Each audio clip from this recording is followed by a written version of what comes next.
Senhor, que vossa bondade resplandeça sobre nós. Por todos os que são perseguidos por suas vidas em favor da justiça, a fim de que não desanimem os sofrimentos recentes ao Senhor. Senhor, que vossa bondade resplandeça sobre nós.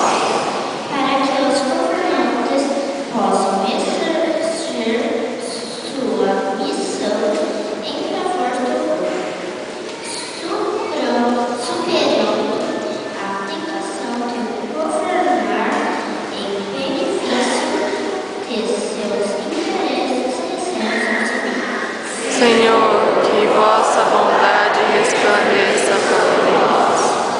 Para que tenhamos muitas vocações para a vida sacerdotal e religiosa e que os chamamos